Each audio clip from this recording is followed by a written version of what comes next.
Hello everyone, welcome back to government academy. आज की class में हम क्लास 10th के एपी के लास्ट 5 साल में जो भी क्वेश्चंस आए थे उन सारे क्वेश्चंस को करेंगे। साथ ही साथ में हमारा बोर्ड एग्जाम बहुत ही पास आने वाला है। 10 तारीख को हमारा बोर्ड का एग्जाम है 10th का।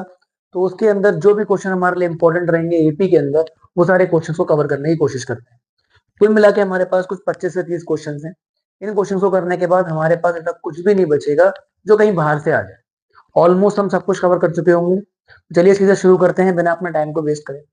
जैसे कि हमारे पास पहले यहाँ पे फॉर्मूले मैंने लिख दिए हैं, फिर कोई परेशानी ना हो।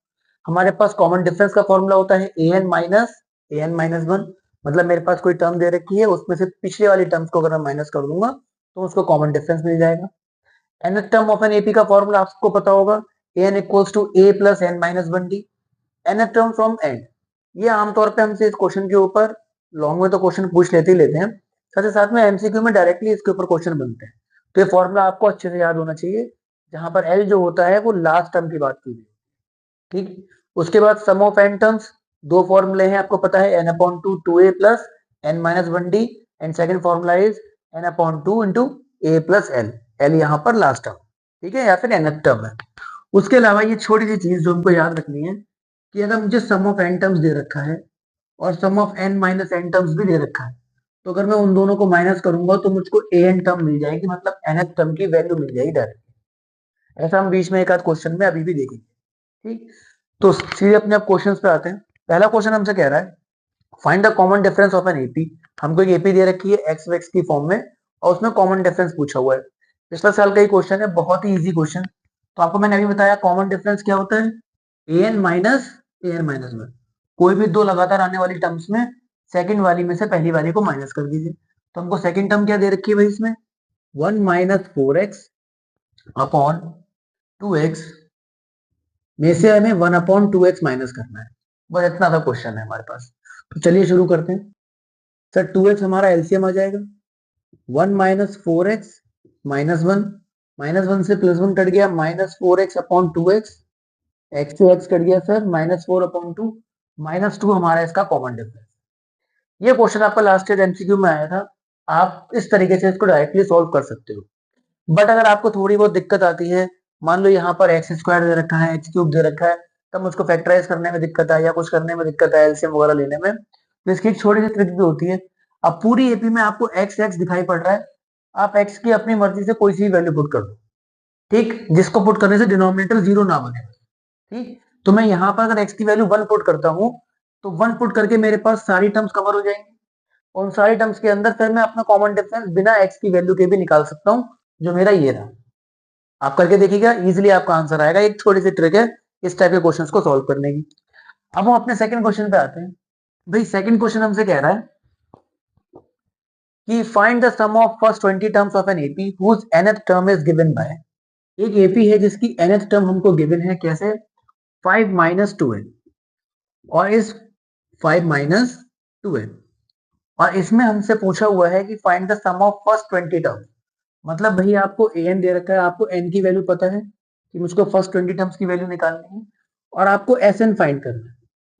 अब भाई अगर मैं Sn के फॉर्मूले पर जाऊं तो मेरे पास दो फॉर्मूले हैं। उन दोनों फॉर्मूले के लिए मुझको n की वैल्यू की जरूरत है। सर n की वैल्यू मेरे पास है। उन दोनों फॉर्मूले के लिए मेरे पास a की जरूरत है और साथ में d की जरूरत है पहले फॉर्मूले।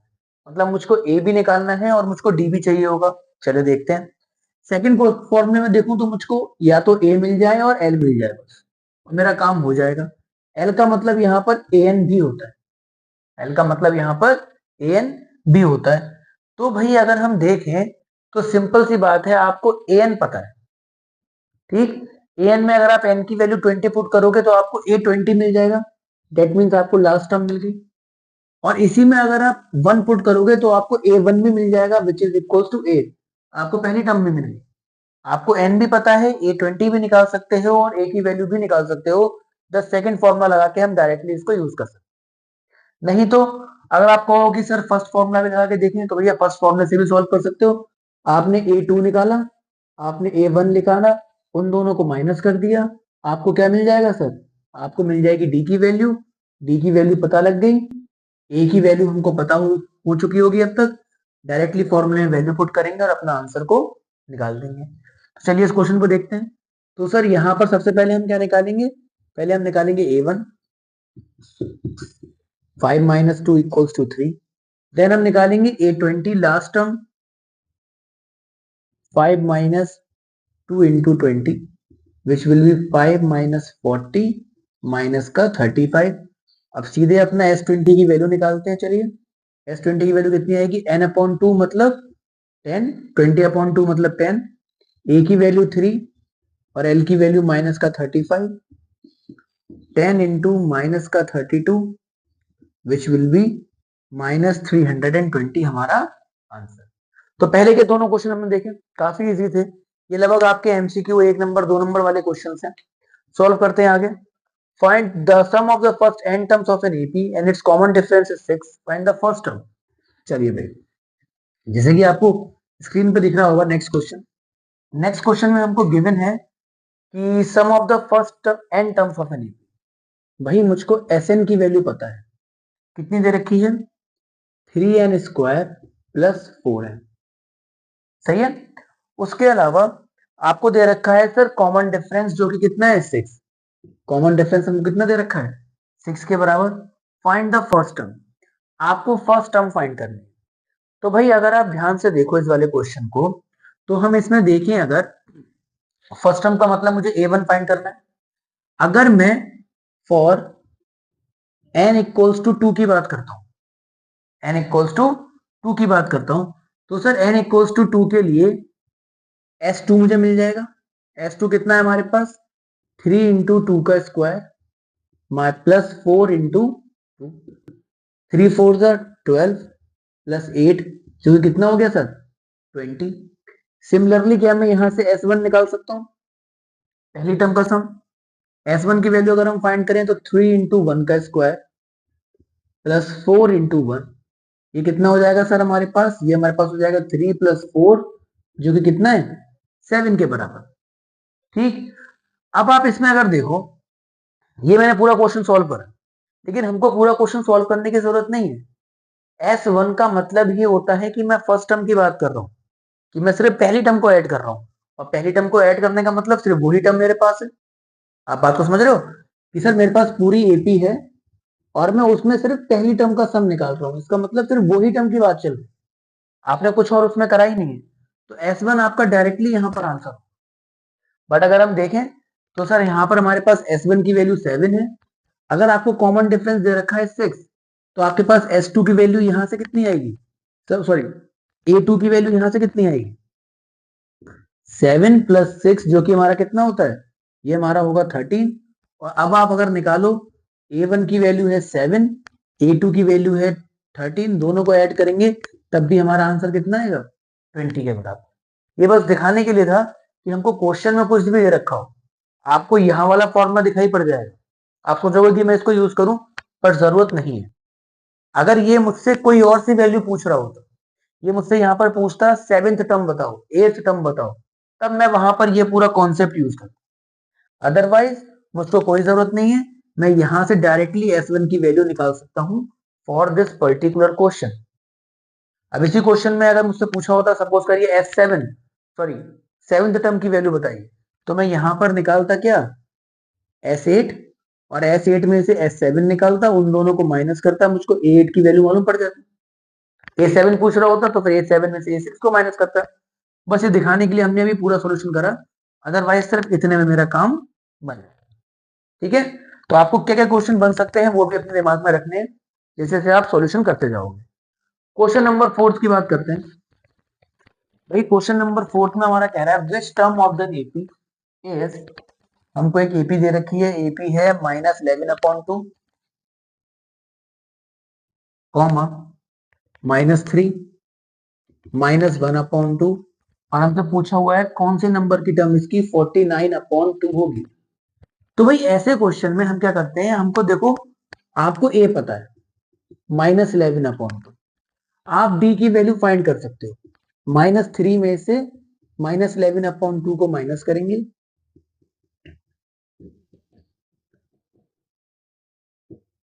सर ये आ जाएगा हमारा 5/2 के बराबर। ठीक है, 2.5 का डिफरेंस है हमारे पास, 5/2 का मतलब 2.5। और ए की वैल्यू हम निकाल चुके हैं, डी की वैल्यू हम निकाल चुके हैं, हमको विच टर्म मतलब कौन से नंबर की टर्म बतानी है, दैट मीन्स n की वैल्यू सर हमको बतानी है। तो ये जो वैल्यू होती है ना, इसको हम मान चुके होते हैं कि ये nth टर्म है, ठीक। और nth टर्म का फॉर्मूला क्या है हमारे पास, ये रहा सामने। हम डायरेक्टली nth टर्म का फॉर्मूला यहाँ पर पुट कर देंगे। चलिए सर, an की वैल्यू 49/2, a की वैल्यू हमारे पास -11/2, n की वैल्यू हमको फाइंड करनी है, d की वैल्यू आ गई सर 5/2 के बराबर। ये यहाँ पर जाएगा तो प्लस का हो जाएगा, 49 50 60/2, 60/2 सॉल्व करेंगे तो फिर 30 आ जाएगा। n-1 5/2, 2 वहां पर गया 60, 5n-5 sir 65 equals to 5n। Sir n की वैल्यू इस पर्टिकुलर केस में हमारी कितनी आ गई, 13 के बराबर है। ज्यादा हम कैलकुलेशन में डीप में नहीं जा रहे हैं आपको समझाने के लिए, करने के लिए, क्योंकि फटाफट सारे के सारे क्वेश्चन कवर हो जाए। ये तो आप अपने आप समझ सकते हो कि कैलकुलेशन मैंने कैसे करी है ना भाई। तो जिस तरीके से हमने देखा कि जब हमें n की वैल्यू निकालनी होती है, nth टर्म हमसे पूछी होती है कि ये वाली टर्म, ये जो टर्म दे रखी है कौन से नंबर की टर्म है, तो हम उसमें उस टर्म को nth टर्म मानते हैं और सीधे फॉर्मूले वैल्यू पुट करते हैं और अपना आंसर को निकाल देते हैं। अब हम बात करते हैं सर क्वेश्चन नंबर 5 की। 3 numbers are in AP, have sum 30। Simple सा क्वेश्चन है, 3 नंबर सर एपी में है जिनका सम कितना है हमारे पास 30, और आपसे पूछा हुआ है कि भैया मिडिल टर्म की वैल्यू बताओ। देखो, अगर मुझे 3 टर्म्स एपी में दे रखे हैं तो मैं 3 टर्म्स एपी में हमेशा कैसे मानता हूं सर, ए माइनस डी, ए और ए प्लस डी। ठीक है, ये बात याद रखिएगा। एक्सरसाइज भी आपके पास इसके ऊपर 3 टर्म्स एपी में दे रखे हो तो आप उसको इस तरीके से ही मानते हो, ज्यादा हमारे लिए फायदा रहता है। जैसे इस क्वेश्चन की बात करें, सम ऑफ दीज 3 टर्म्स हमको दे रखा है तो 30 के बराबर। इसका मतलब अगर मैं इन तीनों टर्म्स को ऐड कर दूं तो इनका सम सर कितना आएगा, 30 के बराबर आएगा। ठीक है, सॉल्व करते हैं सर। 3a की वैल्यू कितनी हो गई 30, a की वैल्यू कितनी हो गई 10 के बराबर। बात खत्म। भाई सिंपल सा क्वेश्चन था, एमसीक्यू का क्वेश्चन था, इसमें हमसे पूछा हुआ है what is the middle value. तो अगर आप ध्यान से देखो, पहली टर्म ये रही, दूसरी टर्म ये रही, और मिडिल वाली टर्म हमारे पास कौन सी है, a के बराबर। डायरेक्टली a की वैल्यू हमारे पास आ गई, कुछ हमें कुछ खास करने की जरूरत नहीं पड़ी। क्वेश्चन नंबर 6 पे जाते हैं। क्वेश्चन नंबर 6 जैसे क्वेश्चन हमको कई बार देखने को मिलते हैं, एक नंबर में ही आएगा, उससे ऊपर नहीं आता, लेकिन कई बार देखने को मिलते हैं। If the first 3 terms of an AP, हमको एक एपी की 3 टर्म्स दे रखी हैं और 3 टर्म्स देने के बाद में उसमें हमसे पी की वैल्यू पूछी। तो भाई 3 टर्म्स कौन कौन सी है, 3p, 3p plus 5, and the next term will be 5 and 5p plus 1 के बराबर, और हमसे इसमें p की वैल्यू पूछी। तो भाई ये वाला क्वेश्चन हमारा बिल्कुल बेसिक डेफिनेशन ऑफ एपी के ऊपर है कि एपी होती ही क्या है, कोई भी ऐसी सीरीज जिसमें लगातार दो आने वाली कॉन्जिक्यूटिव टर्म्स का डिफरेंस बराबर है। तो इसका मतलब अगर मैं सेकेंड टर्म में से फर्स्ट टर्म को माइनस कर दूं और मैं थर्ड टर्म में से सेकेंड टर्म को माइनस कर दूं, तो इन दोनों की जो वैल्यू आएगी वो बिल्कुल बराबर रहनी चाहिए। तो हमने भाई यहाँ पे माइनस करा, 5p माइनस 3p, 1 माइनस 5,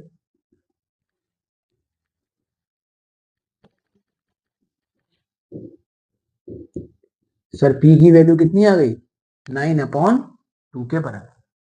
ठीक है, कोई खास नहीं था। आपने क्या करा, लगातार दो टर्म्स दे रखी हैं, सेकंड टर्म में से फर्स्ट टर्म को माइनस कर दिया, थर्ड टर्म में से सेकंड टर्म को माइनस कर दिया, और देखा सिर्फ 3p से 3p कट गया, यहाँ पे खाली 5 बचेगा। वहां पे 5p माइनस 3p हमारा 2p आ गया, 1 माइनस 5 हमारा -4 आ गया, और नॉर्मली हमने इसको सॉल्व कर दिया। ठीक, तो ये बात भी आपको याद रखनी है। सिंपल से क्वेश्चन है लेकिन बेसिक अंडरस्टैंडिंग के ऊपर है।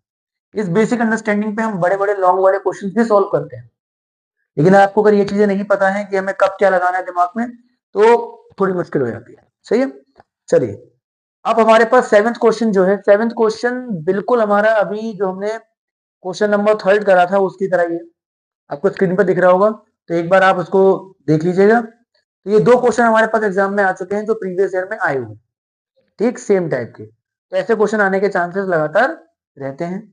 नेक्स्ट क्वेश्चन पे मूव करते हैं।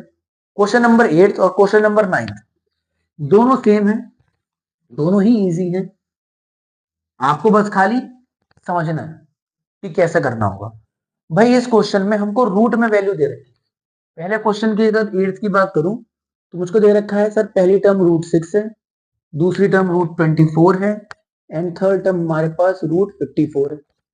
नाइन्थ क्वेश्चन भी साथ में ही कर लेते हैं, √7, √48 और √63 है ना भाई। चलिए ये हमको दे रखा है।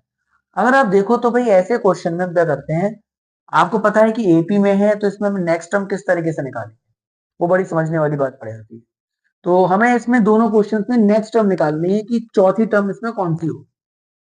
अब आप अगर देखो तो सर, आपको यहाँ पर ए की वैल्यू आपको दिख रही है, आपको डी निकाल सकते हो थोड़ा सा कैलकुलेशन करके, और इजीली इस वाले फॉर्मूले में वैल्यू पुट करके ये आंसर निकाला है। लेकिन मैं कह रहा हूं इनको आप बिना फॉर्मूले पुट करे भी निकाल सकते हो। अगर आप देखो सर, अगर ये √6 दे रखा है तो क्या मैं इसको 6 की फॉर्म में तोड़ सकता हूँ? हाँ सर, 6 × 4। क्या इसको तोड़ सकता हूँ? हाँ सर, 6 × 9। तो अगर आप दोबारा देखो सर, 4 बाहर आएगा 2 की फॉर्म में, बिकॉज 4 इज स्क्वायर ऑफ 2। 9 बाहर आएगा 3 की फॉर्म में। तो आप मुझको खुद बताओ नेक्स्ट टर्म आपकी कौन सी होगी? 1√x, 2√x, 3√x मान लेते हैं 6 को। तो अगला हमारे पास टर्म कौन सी होगी सर? 4√6 के बराबर। ऐसा वाला क्वेश्चन डायरेक्टली ऐसे ही होता है। ठीक, इसमें अगर हम देखें तो सर ये हमारे पास 48 नहीं, एक्चुअली 28 होगा। क्वेश्चन गलत लिख लिया, 48 नहीं 28 होगा। आप इसको देखो सर, √7, 7 4 7 9 सेम तरीके से आप निकालोगे, इसका आंसर हमारे पास क्या आएगा? 4√7, जिसको आप अंदर मल्टीप्लाई करके, जैसे 4 है तो अंदर कैसे जाएगा सर? 16 की फॉर्म में। आप इसको मल्टीप्लाई करके अपना आंसर लिख सकते हो इजीली इस तरीके से। ठीक, तो ये क्वेश्चन हमारे पास लगातार 2 साल आए ऐसे वाले क्वेश्चन। तो इसमें आप चाहो तो फॉर्मूला पुट करके निकाल सकते हो अगर आपको कुछ समझ में नहीं आ रहा है, वरना अपने को प्रैक्टिस होनी चाहिए कि ऐसे क्वेश्चन किस तरीके से करें। ठीक है भाई, क्वेश्चन नंबर 10 पे मूव करते हैं। भाई क्वेश्चन नंबर 10 हम नहीं करेंगे। क्वेश्चन नंबर 10 अभी आपका वो 3p+5 वाले क्वेश्चन जैसा ही है, आपको दिख रहा होगा। हमें 3 टर्म्स दे रखी हैं और k की वैल्यू फाइंड करनी है, तो आप इजीली इसको कर सकते हो। ओके, जो क्वेश्चन हम कर सकते हैं उनको हम अपने आप ही कर लेंगे। आइए भाई क्वेश्चन नंबर 11 देखते हैं। How many natural numbers are there between 1 and 1000 which are divisible by 5 but not by 2? ठीक है भाई, ये क्वेश्चन थोड़ा आपको समझने का है। 1 से लेके 1000 तक के बीच में मुझे ऐसे कुछ नंबर बताने हैं कि कितने नंबर होंगे। तो बेटा कितने नंबर का मतलब आपको ये बात पक्की है कि n की वैल्यू फाइंड, ठीक, और इस तरीके से बताना है कि वो नंबर 5 से डिविजिबल हो लेकिन 2 से ना हो। मतलब 5 की टेबल में वो आ रहे हैं लेकिन 2 की टेबल में नहीं आ रहे। तो इसमें आप क्या देखते हो कि सर 5 के मल्टीपल कौन कौन से हैं, और जिससे नहीं करना है तो आप उन दोनों नंबर्स की मल्टीप्लाई कराओ। 5 से डिविजिबल होना चाहिए, 2 से डिविजिबल नहीं होना चाहिए। कितना आंसर आया आपका सर? 10 के बराबर। हमें उन नंबर्स को एलिमिनेट करना है जो 10 से डिविजिबल हो रहे हैं। ठीक, वरना आप डायरेक्टली इसको भी कर सकते हो, ये तुम्हारे सोचने का तरीका होता है। हम क्या करेंगे सर, ऐसा नंबर जो 5 से डिविजिबल हो लेकिन 2 से ना हो। तो हम देखिए 5 की टेबल गाते हैं, 5 1 5, 2 से नहीं हो रहा है। 5 2 10, 2 से हो रहा है। 5 3 15, 2 से नहीं हो रहा है। 5 4 20, 2 से हो रहा है। तो आप एक पैटर्न देख पा रहे हो कि सर 5 15 25 30 हमें ये वाले नंबर लेके चलने हैं। तो आपके पास अगर देखोगे सर, पहली टर्म कौन सी बन जाएगी? 5 के बराबर। कॉमन डिफरेंस कितना बनेगा? 10 के बराबर, बिकॉज 5 के बाद में 15 आ रहा है। तो सर कॉमन डिफरेंस हमारा कितना बन गया? 10 के बराबर। आपको ए मालूम पड़ गया, आपको डी मालूम पड़ गया, आपको एन की वैल्यू निकालनी है। क्या आप इसमें ए एन की वैल्यू फाइंड कर सकते हो? सर बिल्कुल, क्योंकि मुझसे 1 से 1000 के बीच की बात चल रही है, 1000 को इंक्लूड नहीं करना है। ठीक है, इस पर्टिकुलर क्वेश्चन में तो लास्ट नंबर कौन सा होगा ऐसा? 99। मैं तभी तो बता पाऊंगा एन की वैल्यू जब मुझे पहली और आखिरी वैल्यू दोनों पता होगी कि मुझे यहां से लेके कहां तक जाना है। ठीक है, सीधे वैल्यू पुट करते हैं सर। ए एन की वैल्यू कितनी है? A plus n-1 d equals to 995। A की वैल्यू हमारे पास 5 है, plus n-1 into 10 equals to 995। 5 वहां पर जाएगा, माइनस हो जाएगा, ये 990 होगा। सर जीरो से जीरो कट गया, हमारी n-1 की वैल्यू 99 और n की वैल्यू हमारे पास कितनी आ जाएगी सर, 100 के बराबर। ऐसे कुल मिला के हमारे पास 100 नंबर है जो 5 से डिविजिबल हो रहे हैं पर 2 से डिविजिबल नहीं हो रहे हैं, बिटवीन 1 to 1000। तो भाई ये हमारा क्वेश्चन नंबर 11 था। अब हम क्वेश्चन नंबर 12 पे अपने आते हैं। अब क्वेश्चन नंबर 12 की बात करते हैं। क्वेश्चन नंबर 12 कह रहा है the first term of N AP is 5। ठीक है भाई, एक एपी की जो पहली टर्म है वो कितनी है, 5 है, और उसकी लास्ट टर्म हमको दे रखी है सर 15 के बराबर। लास्ट टर्म हमको दे रखी है 15 के बराबर। चलिए हो गया बात। Sum of its first n terms is 30। That means हमको थर्ड पार्ट में दे रखा है कि उसके सम ऑफ एन टर्म्स कितना है, 30 के बराबर। अगर आप ध्यान दो, अभी आप आगे क्वेश्चन ना भी पढ़ो तो आप समझ जाओगे कि आपसे पूछा गया है। इस क्वेश्चन में हमसे पूछा गया होगा find the value of n. तो सिंपल सा हमारे पास ये रहा फॉर्मूला कि S n equals to n upon two a plus l के बराबर। आप सबकी वैल्यू पुट करोगे और इजीली अपना आंसर निकाल सकते हैं, कोई करने की जरूरत नहीं है, इजीली अपने आप कर सकते हैं। सीधे मूव करते हैं नेक्स्ट क्वेश्चन की तरफ। भाई नेक्स्ट क्वेश्चन कह रहा है the sum of first 11 terms of N AP whose sixth term is 30। हमको सम निकालना है फर्स्ट 11 टर्म्स का, हमें S11 निकालना है। किस तरीके से, जब एक ऐसी एपी का जिसकी सिक्स्थ टर्म हमको कितनी दे रखी है भाई, 30 के बराबर। सही है, तो आइए शुरू करते हैं, देखते हैं इसमें हम क्या कर सकते हैं। अब देखो भाई, अच्छा क्वेश्चन है ये। A6 की अगर मैं बात करूं तो बेटा A6 हमारे पास कितना होता है, फॉर्मूला पुट करते हैं a plus 5d equals to 30 के बराबर। क्या इसमें कोई दिक्कत है, 6 की जगह पर यहाँ पे n-1 लगाएंगे, n-1 फॉर्मूला लगाए कितना जाएगा, a plus 5d equals to 30 के बराबर। इतने में हमको कोई दिक्कत नहीं है। अब एक काम करते हैं सर, जरा S11 की बात करते हैं। भाई S11 का मतलब हो गया हमारे पास n अपॉन टू, पहला वाला फॉर्मूला अगर आप देखोगे 2a प्लस 11-1 मतलब 10d, ये हमारे पास फॉर्मूला है। सर मुझको a प्लस डी में रिलेशन तो पता है, लेकिन मुझे a और d की वैल्यू नहीं पता। n की वैल्यू मैं 11 यहां पुट कर सकता हूं, कर दिया भाई। ऐसे वाला जो क्वेश्चन होता है जिसमें हमको सम पूछा होता है और कोई एक पर्टिकुलर टर्म की वैल्यू दे रखी होती है, उसमें हमारा ये जो बन के आ रहा है a प्लस 5d, इसमें और जो सम के फॉर्मूले में बन के आएगा उनमें कुछ ना कुछ रिलेशन होता है। अगर आप ध्यान से देखो, मैं अंदर से 2 कॉमन ले सकता हूं, और अंदर से 2 कॉमन लेने के बाद अंदर क्या बचेगा, a plus 5d which is equals to 30। इसकी हमें वैल्यू पहले से ही पता है, तो आप सीधे यहां पर वैल्यू पुट कर सकते हो इसकी 30 और ये आपका आंसर आ जाएगा।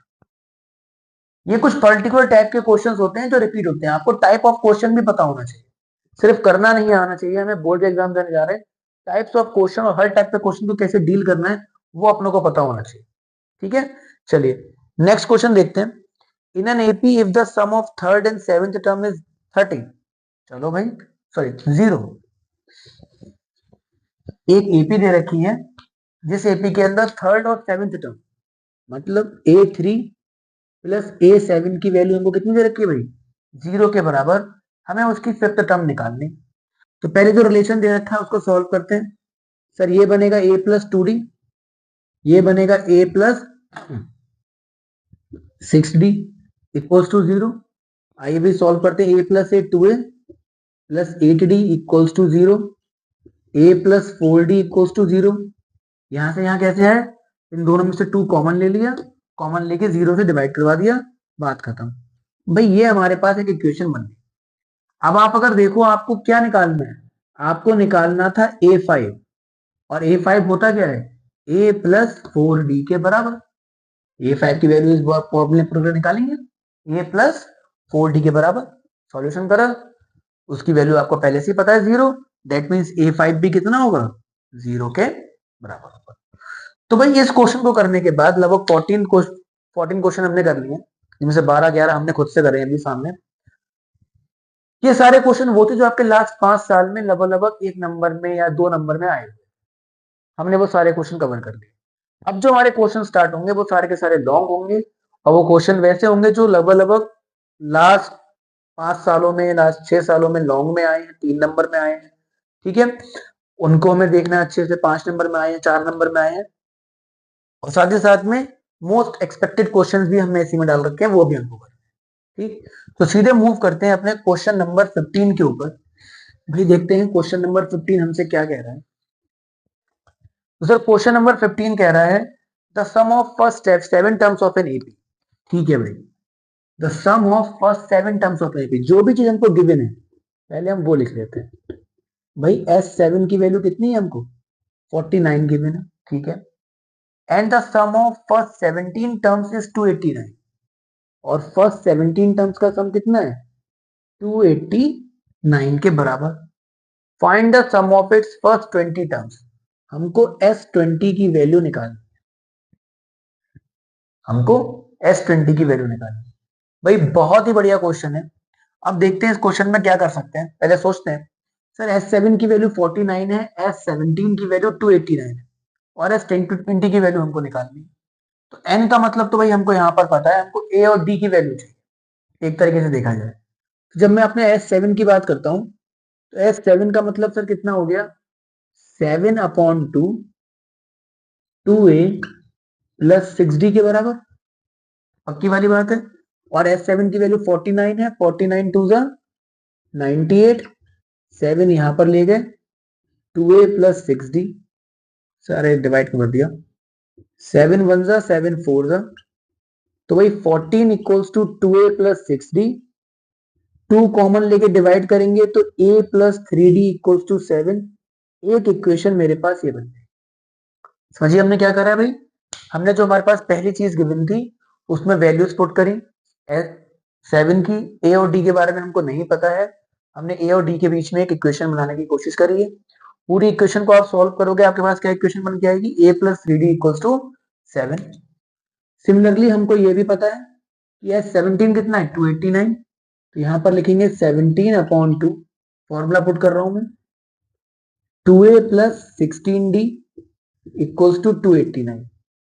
भाई 17 का स्क्वायर होता है 289, तो 17 17 का होगा, 2a plus 16d equals to 17 दूनी 34। इन दोनों से भी मैं a कॉमन ले सकता हूं, तो यहां पर कितना बचेगा, a plus 8d equals to 17 के बराबर। सर ये बन गई हमारी इक्वेशन नंबर 2। आपके पास a प्लस ए और d के अंदर एक इक्वेशन है, a और d के अंदर दूसरी इक्वेशन है, आप इजीली इनको सॉल्व कर सकते हो इक्वेशन नंबर 2 में से इक्वेशन नंबर 1 को माइनस करके। चलिए करते हैं। हमने इन दोनों को माइनस करा, a से a कैंसिल हो गया, ये हमारा आ गया 5d, वो हमारा आ गया 10। सर d की वैल्यू कितनी आ गई, 2 के बराबर। Putting this value in equation number 1, हमारे पास a की वैल्यू कितनी आएगी, सर a की वैल्यू हमारे पास आ रही है 1 के बराबर। चलिए, अब अगर आपको एपी के अंदर ए पता है, डी पता है, और साथ ही साथ में आपको एन की वैल्यू पता है, तो आप कुछ भी निकाल सकते हो। ठीक है, मुझको अगर ए पता है और डी पता है, और साथ में आपको बता दो कि इतनी टर्म्स की मैं बात कर रहा हूं, तो मैं कुछ भी निकाल सकता हूं। अब भैया आपके पास ए मिल गया, आपके पास डी मिल गया, आपको पता है कि सम ऑफ 20 टर्म्स निकालना है, तो आप यहां पर फॉर्मूला पुट करके अपना आंसर निकाल सकते हैं। ठीक, कैसे करोगे, 20 फॉर्मूला पुट करेंगे तो 20/2 10 इंटू 2a, मतलब 2 into 1 2, plus 20 minus 1 19 into 2। Sir ये आपके पास आ गया 10 इंटू 19 दूनी 38, 38 और 2 40। सर हमारा आंसर कितना आ गया, 400 के बराबर। क्वेश्चन हमारा हो चुका है सोल्व। देखा ऐसे क्वेश्चन में क्या है, आपको जो इन्फॉर्मेशन दे रखी है उस इन्फॉर्मेशन को आपको यूज करना है। मैंने इस से एक ए प्लस डी की इक्वेशन बनाई, यहां से भी ए और डी के बीच में इक्वेशन बनाई, दो वेरिएबल दो इक्वेशन इजीली हम सॉल्व करेंगे, चाहे एलिमिनेशन से करिए चाहे सब्स्टिट्यूशन से करिए, और अपना आंसर आप निकाल सकते हैं। अब सीधे मूव करते हैं, ये हमारा पूरा सॉल्यूशन था इसका। ठीक, मूव करते हैं क्वेश्चन नंबर 16 की तरफ। भाई क्वेश्चन नंबर 16 अच्छा क्वेश्चन लग रहा है, तो एक बार देखते हैं उसको।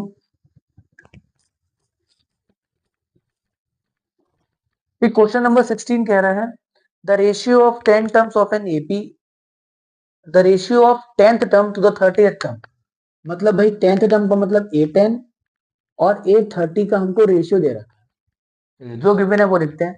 कितना रेशियो है भाई हमारे पास, ये है 1:3 का, 1/3। चलिए और देखते हैं। And the sum of first 6 terms, sum of first 6 terms हमको दे रखे हैं 42 के बराबर। Find the first term and common difference, a और डी की वैल्यू हमको फाइंड करनी। तो भाई देखो S6 हमको पता है और इन दोनों का हमको रेशियो पता है, तो जो चीजें पता है खाली उनको पुट करते हैं और अपना आंसर निकालने की कोशिश करते हैं। भाई यहां से अगर हम देखें तो A10 का मतलब हो गया A+9D और A30 का मतलब हो गया A+29D के बराबर, और यहाँ पे 1/3 इस तरीके से चलाएं। सर 3 की मल्टीप्लाई करी तो 9×3 = 27, A+29D के बराबर।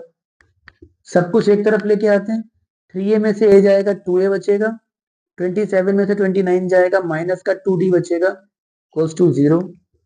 सर A की वैल्यू यहां से D के बराबर आएगी, ना माने तो करके देख लो।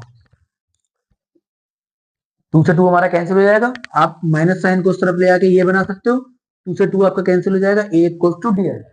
ठीक, वहां पर अगर हम आए तो सर इस इक्वेशन की अगर हम बात करें तो S6 का मतलब 6/2 2A plus 5D equals to 42 के बराबर है।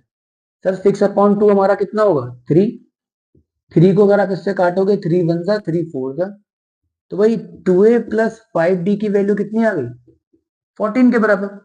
अब फ्रॉम इक्वेशन नंबर 1 आपको पता है कि A और D की वैल्यू आपस में बराबर है, तो आप लिख सकते हो 2D plus 5D equals to 14, 7D equals to 14, D की वैल्यू कितनी आ गई 2, और सिंस D की वैल्यू 2 है तो A की वैल्यू भी कितनी होगी 2।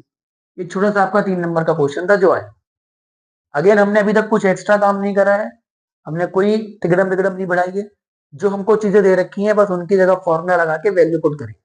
ठीक है, तो ये क्वेश्चन नंबर हमारा 16 भी हो गया। 17 की बात करते हैं। 17 में the ratio of 11 terms to the 18th term is 2/3।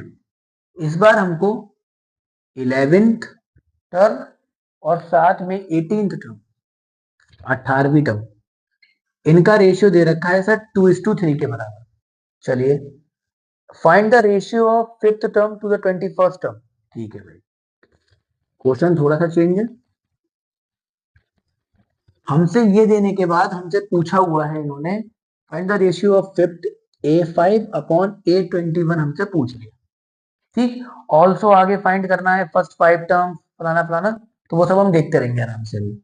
चलिए, तो इसमें अगर हम बात करें तो सिंपल से पहले वैल्यू पुट करते हैं, A+10D/A+17D इक्वल्स टू 2/3।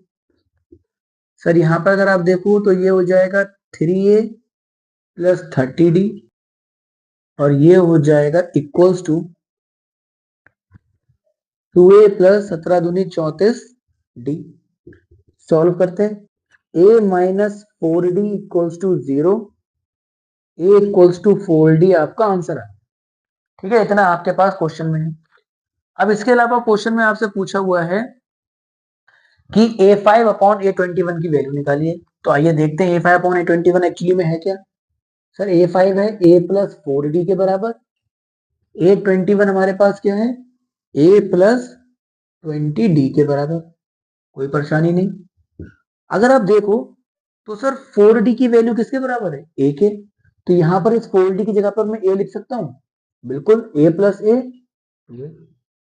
सिमिलरली नीचे अगर हम देखें इस 20 को मैं 5×4D लिख सकता हूं, तो ये हो जाएगा 5×4D की वैल्यू A के बराबर, तो ये 2A/6A, A से A हमारा कैंसिल हो जाएगा, कितनी वैल्यू हो जाएगी 1:3। ये हमारे पास इस क्वेश्चन का सॉल्यूशन हुआ कि किस तरीके से हमने पहले A और D के बीच में रिलेशन निकाला, जो हमको पूछा था उसमें वैल्यू पुट करी, थोड़ा सा अपना दिमाग लगाया और क्वेश्चन को कंप्लीटली सॉल्व कर दिया। तो इस क्वेश्चन अब तक हम क्वेश्चंस कर चुके हैं। इन सारे क्वेश्चंस में कुछ खास अलग से नहीं करना हुआ है, सब क्वेश्चन में डायरेक्टली जो भी कुछ दे रखा था उसमें अपनी वैल्यू पुट करो, फॉर्मूला लगाओ और अपना क्वेश्चन आगे की तरफ सॉल्व करते चलो। तो नेक्स्ट क्वेश्चन की तरफ चलिए, क्वेश्चन नंबर 18 की तरफ मूव करते हैं। क्वेश्चन नंबर 18 आपसे कह रहा है, if the sum of first 6 terms of N AP is 36। भाई f6 की वैल्यू हमारे पास दे रखी है 36 के बराबर।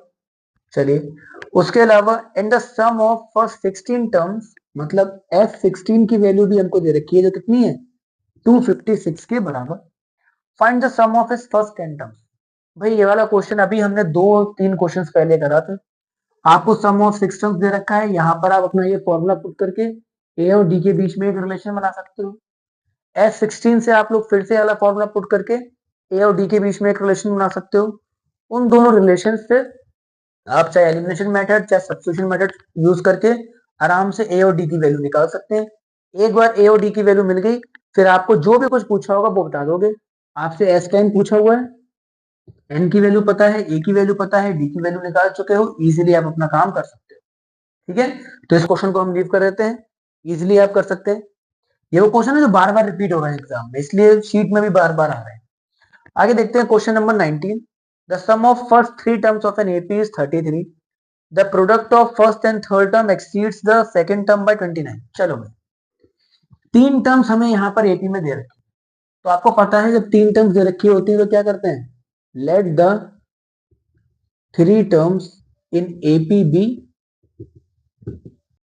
भाई पहली टर्म होगी a माइनस डी, दूसरी होगी a और तीसरी होगी a प्लस डी। इससे फायदा क्या होता है कि जब हमें इनका समेशन दे रखा होता है तो इजीली d से d मेरा कैंसिल हो जाता है और कोई दिक्कत नहीं है।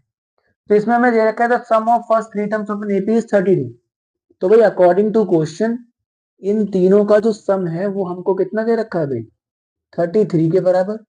d से d कट गया, 3a इक्वल्स टू 33, तो a की वैल्यू बच्चों कितनी आ गई 11 के बराबर। ठीक है, चलिए फिर हमको दे रखा है the product of first and third term, मतलब पहली और तीसरी टर्म का अगर आपने प्रोडक्ट करा, ठीक, तो it will exceeds the second term. ये सेकंड टर्म से एक्सीड करेंगे, एक्सीड का मतलब ज्यादा होगा।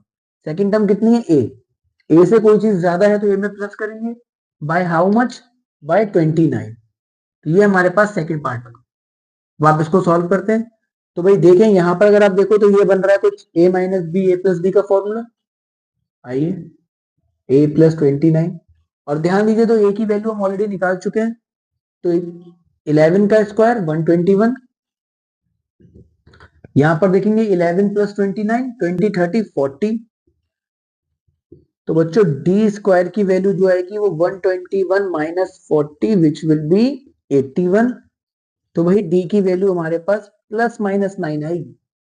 जब भी इस टाइप का आपके पास अब इक्वेशन बन के आएगी कि डी स्क्वायर इक्वल्स टू 81, तो आपको याद रखना है कि आपको डी की वैल्यू प्लस और माइनस दोनों में लेनी है स्क्वायर लगाने, स्क्वायर रूट करने के बाद। अगर आपने प्लस 9 लिख दी और माइनस 9 नहीं दी तो आपका नंबर कट जाएगा। हमसे इस क्वेश्चन में आखिरी पूछा हुआ है फाइंड द एपी। 3 नंबर का क्वेश्चन है, इतना इजी तो नहीं होगा, इतना कम तो नहीं होगा। तो आप इसमें क्या करोगे, for d equals two plus 9 पहले हम एपी निकालेंगे। एपी क्या थी ए माइनस डी, तो 11 माइनस 9 2, 11, और यहां पर हो जाएगा सर हमारे पास 20 के बराबर। सेकंड क्वेश्चन होगा, सॉरी सेकंड पोर्शन होगा for d equals to minus 9, तो 11 minus 9, 11 minus of minus 9 sir 20, 11 और 2। एपी वही है, कोई बड़ी बात नहीं है, लेकिन भाई ये हमारे पास इंक्रीमेंट में है और ये हमारे पास डिक्रीमेंट में है। इसमें हमारी वैल्यूज इंक्रीज हो रही हैं, इसमें हमारी वैल्यूज डिक्रीज हो रही हैं। तो ये दो डिफरेंट डिफरेंट एपी, डिफरेंट कैसे हुई, एक का कॉमन डिफरेंस प्लस 9 है और एक का कॉमन डिफरेंस माइनस 9 है। ये सेम चीज नहीं है, अगर आपको लगे कि ये सेम चीज है तो बच्चों ये सेम चीज नहीं है। ठीक है, चलिए क्वेश्चन नंबर, अब हम पहुंचते हैं सीधे 20th की तरफ। क्वेश्चन नंबर 20th हमसे कह रहा है कि भाई in an AP the sum of first n term, हमको sum of first n terms दे रखा है, फाइंड द 25th टर्म। हमें sum of first n terms दे रखा है जो कि कितना है n/2 3n + 5, और हमको 25th टर्म बतानी है। तो भाई ऐसा क्वेश्चन आप कैसे सॉल्व करोगे, ऐसा क्वेश्चन आप ऐसे सॉल्व करो। तो यहां पर दे रखा है, पहले इसको थोड़ा सा ठीक कर लेते हैं। तो भाई देखो आपको 25th टर्म बतानी है। 25th टर्म के लिए आप क्या करोगे सर, सम ऑफ 26 टर्म्स में से सम ऑफ 25 टर्म्स को माइनस कर देंगे। तो यहां पे हम क्या करते हैं, फॉर n इक्वल्स टू निकालें 25 ना, 25, तो S25 हमारा कितना होगा 25/2, 25 3 जा 75, 75 और 5 हमारा हो गया 80, 40, 1000 इसका आंसर आया।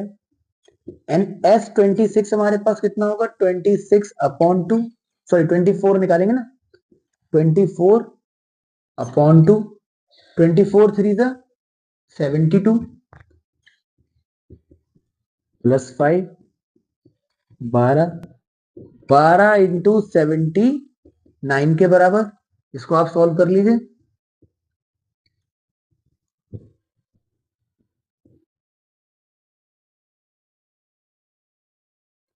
948 भाई। तो हमको वैल्यू किसकी निकालनी है A25 की, तो आपको सीधे ये फॉर्मूला याद होना चाहिए। A25 का फॉर्मूला क्या है भाई, सम ऑफ 25 माइनस सम ऑफ 24, तो which will be 1000 minus 948। Solve करोगे तो बच्चों 52 आपका इसका आंसर है। इजी सा क्वेश्चन था। जो यहाँ पर सामने फॉर्मूला लिखे हुए हैं उन्हें फॉर्मूले के बेसिस पे आपको काम करना है, कुछ अलग नहीं। अगर सम ऑफ एन टर्म्स दे रखा है और एक पर्टिकुलर एन टर्म की वैल्यू पूछी हुई है, तो सम ऑफ एन टर्म से आप S25 S24 इस तरीके से निकाल सकते हो, और उसके बाद में उसमें डायरेक्टली वैल्यू पुट कर सकते हो। तो देखा आपने, ये क्वेश्चन लॉन्ग में भी आया है, 3 नंबर में भी आया है, और सेम टाइप का क्वेश्चन आपका 1 नंबर में भी आया था। लेकिन 1 नंबर वाले क्वेश्चन में आपसे सिर्फ फर्स्ट टर्म पूछी गई थी कि आपको इतना करने की जरूरत ना पड़े। क्वेश्चन के अकॉर्डिंग, नंबर के अकॉर्डिंग आपका क्वेश्चन आता है, कोई लेंथी क्वेश्चन अननेसेसरी नहीं डाला जाता। अब हम बात करते हैं सीधे क्वेश्चन नंबर 21 की। क्वेश्चन नंबर 21 में आपको दिख रहा होगा, find the sum of integers between 100 and 200 which are divisible by 9 and which are not divisible by 9। बिल्कुल अभी कुछ देर पहले हमने एक ऐसा क्वेश्चन करा है 5 और 2 वाला, ठीक है, कि 5 से हो रहा है 2 से नहीं हो रहा है। तो आप इसमें क्या करोगे, 100 और 200 के बीच में डिविजिबल बाय 9। पहले तो ये देखेंगे कि भैया डिविजिबल बाय 9 हमारी फर्स्ट ऐसी कौन सी टर्म है जो 9 से डिविजिबल हो रही है। ठीक, तो भाई आप देखो 99 जो है वो 9 से डिविजिबल हो रहा है, लेकिन वो 100 से छोटा है। तो अगला नंबर कौन सा होगा 108। तो पहला नंबर कौन सा हो गया सर 108। और आखिरी में अगर हम देखें, आप कैलकुलेशन लगाओ अपनी, तो सर लास्ट टर्म जो आपके पास आएगी या फिर एनएफ टर्म जो आपके पास आएगी वो कौन सी होगी 198। 198 वो लास्ट टर्म है जो 9 से डिविजिबल होगी। इसके बाद 200 तक कोई टर्म डिविजिबल नहीं होने वाली। तो आपसे ये पूछा गया है कि भैया बताओ इन सबका सम बताना है। इन सबका क्या बताना है, सम।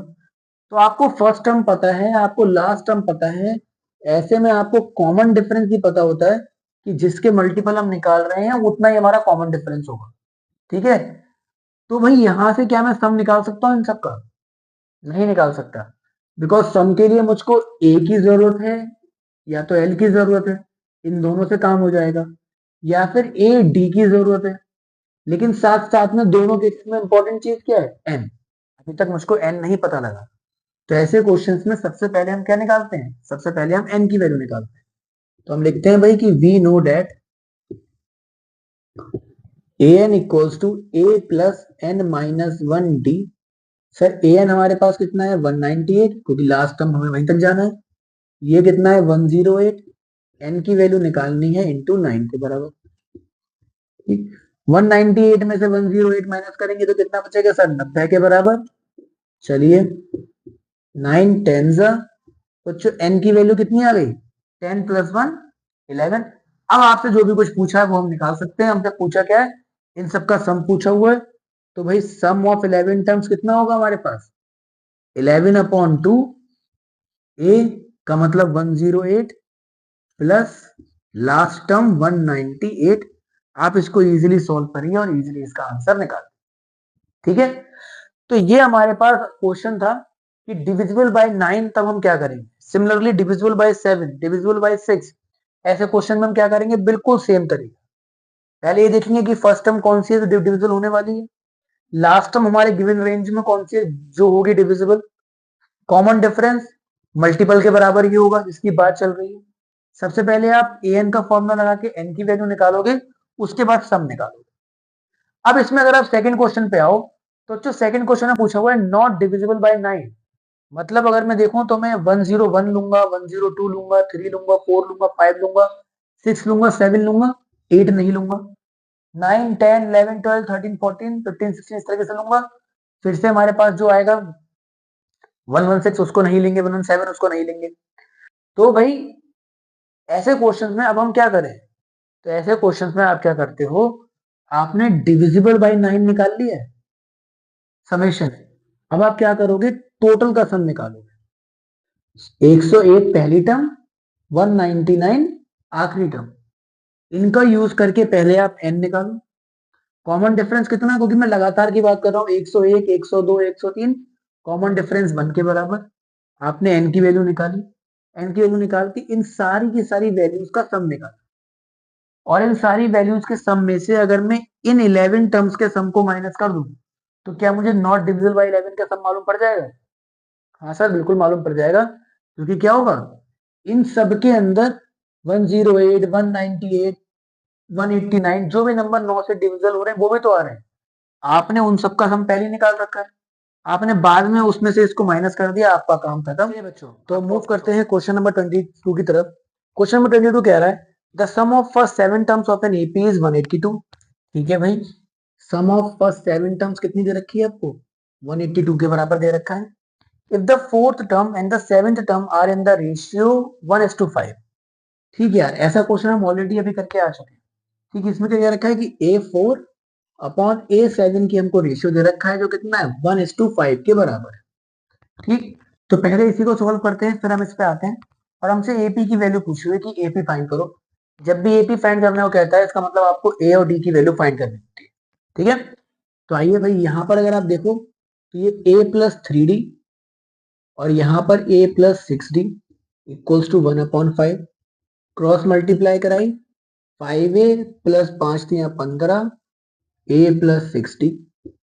बच्चों ये बन गया 4a, बिकॉज ये यहाँ पर आके माइनस हो जाएगा। 15 में से 6 माइनस करेंगे तो ये बनेगा +9d इक्वल्स टू 0। ठीक है, चलिए, पक्की वाली बात है। हाँ जी सर। अब यहाँ पर अगर आप देखो तो इस वाले को सॉल्व करने पे 7/2 2a plus 6d equals to 182 बन के आ रहा है हमारा, है ना भाई बच्चों? तो इसमें अगर हम सॉल्व करें तो देखें तो फिर ये काट के देखते हैं, 7×2 = 14, 7×5 = 7, 6 = 30। ठीक है भाई, हो गया। और 2 यहाँ से अगर हमने कॉमन ले लिया, कई बार कॉमन ले चुके हैं, तो भाई 2 कॉमन लोगे तो यहाँ कितना बचेगा, a+3d के बराबर, a+3d के बराबर। और ये 2 से 2 हमारा कैंसिल हो जाएगा, यहाँ पर कितना बचेगा सर, यहाँ पर बचेगा 26 का। एक बार यहाँ पे चेक करते हैं, 5a+15d, a+6d, यहाँ पर हमारे पास इधर आके ये बन जाएगा 4d। 1:5 ही दे रखा है क्या, 1:5 ही दे रखा है, ठीक है भाई। तो आइए देखते हैं। तो अगर आप ध्यान से देखो तो इस क्वेश्चन के अंदर क्या हो रहा है, सर यहाँ पर एक इक्वेशन बन के आ रही है, और सर यहाँ पर भी एक इक्वेशन बन के आ रही है। लेकिन मैं इसको अभी नहीं, मैं यहाँ पर या तो आगे मुझे कैसे सॉल्व करना है वो देखना है ना। आप लोगों ने linear pair of linear equations पढ़ रखा है, तो उसमें हम देखते हैं एलिमिनेशन मेथड लगाएंगे। तो भाई इन दोनों में से कोई एक का तो कोएफिशिएंट बराबर होना चाहिए। तो मैं एक काम करता हूँ, यहाँ पर डी के कोएफिशिएंट को बराबर कर लेता हूँ। भाई ये हो जाएगा 3a, ये हो जाएगा 9d, और यहाँ पे 3 से मल्टीप्लाई कराएंगे तो 3×18, 3×6 = 78 मेरा इसका आंसर। तो भाई टू सॉल्व दिस क्वेश्चन हमने इक्वेशन नंबर 2 में से 2 को माइनस कर दिया इक्वेशन नंबर 1 में से। तो भाई 3a plus 9d equals to 78, 4a plus 9d equals to 0, minus minus minus. Sir minus a की वैल्यू कितनी आ गई, 78। तो बच्चों a की वैल्यू कितनी आ गई, माइनस का 78। अब आप इस पर्टिकुलर वैल्यू को इसमें से किसी भी इक्वेशन में पुट करिए, पुट करके वहां पे इजीली d की वैल्यू निकालिए। d की वैल्यू मिल गई, a की वैल्यू मिल गई, पहली टर्म a, दूसरी टर्म a+d, तीसरी टर्म a+2d। आपका क्वेश्चन सॉल्व हो गया। कुछ ही दिनों में अपना एग्जाम है, तो ऐसा पूरा पूरा सॉल्व करने की जगह इतना आपको मेन मेन फंडा आपको मालूम पड़ जाएगा। आगे का आप एक बार खुद से करके देखिए, सो आपकी प्रैक्टिस भी हो जाए सबसे। ठीक है, अब हम नेक्स्ट मूव करते हैं अपना क्वेश्चन नंबर 23 की तरफ। क्वेश्चन नंबर 23 कह रहा है द सम ऑफ, कह रहा है the sum of first 7 terms of N AP is 63 and that of next 7 terms is 161, find the AP. चलो भाई, फर्स्ट 7 टर्म्स का सम हमको दे रखा है 63 और नेक्स्ट 7 टर्म्स का, ये क्वेश्चन बहुत अच्छा क्वेश्चन है, और नेक्स्ट 7 टर्म्स का हमको सम दे रखा है 161। तो भाई अगर मैं आपको, पहले तो इसको ही सॉल्व करते हैं। फर्स्ट 7 टर्म्स का सम 63 का मतलब कितना हुआ सर? फॉर्मूला पुट करें 7/2 2a plus 7 minus 1 6d equals to 63। 7 9 का होता है ये, यहां से फिर से वही 2 कॉमन लेके अपना हटाएंगे, तो a प्लस 3d की वैल्यू कितनी आ गई सर? 9 के बराबर। इसको आपने इक्वेशन नंबर 1 मान। अब मैं आता हूं सर इक्वेशन नंबर 2 पे, वो कैसे बनाते हैं। सबसे अच्छा क्वेश्चन, सबसे बढ़िया क्वेश्चन लगता है ये। अब इसमें दे रखा है नेक्स्ट 7 टर्म्स, तो भाई नेक्स्ट 7 टर्म्स तो आप दिखाओगे किस तरीके से? नेक्स्ट 7 टर्म्स आप कैसे दिखाते? जैसे भी हमने प्रीवियसली एक क्वेश्चन करा था divisible by 9 and not divisible by 9 वाला, तो मैं एक तरीके से दिखा सकता था कि टोटल टर्म्स 14 टर्म्स हैं, उन टोटल 14 टर्म्स का मैंने सम निकाल लिया, उनमें से ये 63 को माइनस कर दिया, तो नेक्स्ट 7 टर्म्स का सम आ जाएगा। लेकिन इस पूरे क्वेश्चन में कहीं पे भी टोटल टर्म्स का सम नहीं दे रखा, टोटल 14 टर्म्स का सम नहीं दे रखा। तो अब हम क्या करेंगे? तो भाई इस पर्टिकुलर क्वेश्चन में ये अच्छा क्वेश्चन इसलिए है क्योंकि यहाँ पर आपको जाना पड़ता है बिल्कुल बेसिक पे। बेसिक का मतलब क्या हुआ कि नेक्स्ट 7 टर्म्स होंगी कौन कौन सी सर? सर नेक्स्ट 7 टर्म्स होंगी A8, A9, A10, A11, A12, 1 2 3 4 5, A13 और A14। इन सबका हमको सम कितना दे रखा है सर? 161 के बराबर में। अब आगे क्या करेंगे? क्या इन सबका फॉर्मूला नहीं पता हमको? ये रहा फॉर्मूला, वैल्यू पुट करते हैं sir. A plus 7d, A plus 8d, A plus 9d, 10, 11, 12 और ये हमारा 13 लास्ट। बात खत्म हो गई। सबको प्लस करते हैं सर। कितने ए हैं? 1 2 3 4 5 6 7, 7 ए हमारे पास आ गए। ये कितने हैं हमारे पास? गिनते हैं सर। 7 और 13 20, 20 20 40, 40 और 20 60 और 1 70, 70d इक्वल्स टू 161।